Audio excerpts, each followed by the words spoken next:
খেলাধুলা ছাড়া তরুণ প্রজন্মকে ভালোভাবে গড়ে তোলা সম্ভব নয়। অথচ ঝালকাঠির রাজাপুর ও কাঠালিয়ায় নেই ক্রীড়া সংস্থার কোনো ভবন। আর নলছিটি উপজেলায় ক্রীড়া সংস্থার ভবন থাকলেও তা পরিত্যক্ত। উপজেলায় হচ্ছে না সাংস্কৃতিক ও ক্রীড়ার কোনো নিয়মিত আয়োজন। যেখানে একসময় খেলোয়াড়দের পদচারণায় মুখর থাকত উপজেলার মাঠ, সেখানে আগের মতো নেই চাঞ্চল্য।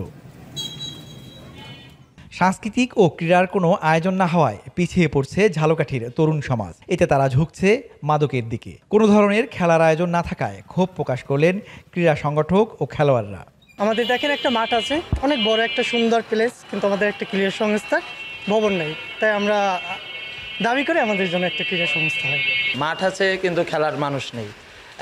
এই ধরেন আপনাদের ভবন দেখতেছেন, ভবনে এখন এই ভবন বলতে গেলে নেশাখোরদের একটি আস্থানা। এটা খেলার মানুষদের জন্য যোগ্যও না, বা একটা বিশ্রাম নিব এসা খেলার পরে ওই রকম জায়গাও নেই। নির্ভরযোগ্য একটা ড্রেসিং রুম বা আমাদের যে আসবাবপত্র রাখার জন্য আমাদের কোনো ক্রীড়া সংস্থার ভবন নেই।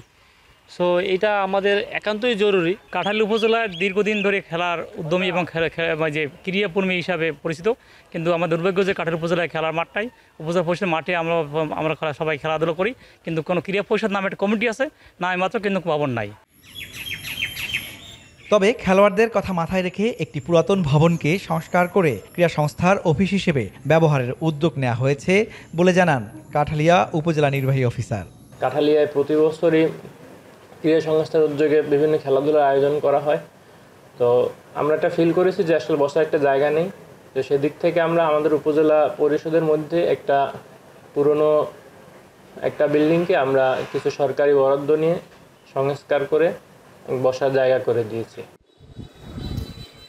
নলছিটি উপজেলায় ভবন সংস্কারে জেলা পরিষদ থেকে ৩ লাখ টাকা বরাদ্দ দেওয়া হয়েছে। বাকি 2 উপজেলায়ও ভবন নির্মাণ বা সংস্কারে ব্যবস্থা করা হবে বলে জানান জেলা প্রশাসক। ইতিমধ্যে জেলা পরিষদ থেকে 3 লক্ষ টাকা বরাদ্দ দিয়ে উপজেলা ক্রীড়া সংস্থার ভবনটা সংস্কার করার উদ্যোগ গ্রহণ করেছি। আমাদের বাকি উপজেলাগুলোতেও ভবন আছে, তো সেগুলো সংস্কার করার ভবিষ্যতে জেলা পরিষদ থেকে আমরা কার্যক্রম গ্রহণ করব।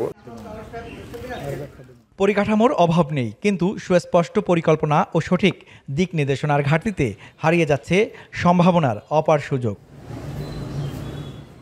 একদিকে ভবন আছে, মাঝে মধ্যে বরাদ্দও আসে, তবুও পড়ে আছে পরিত্যক্ত। অথচ সচল ব্যবস্থাপনায় এসব ভবনই হতে পারত তরুণ প্রজন্মকে গড়ে তোলার গুরুত্বপূর্ণ মাধ্যম।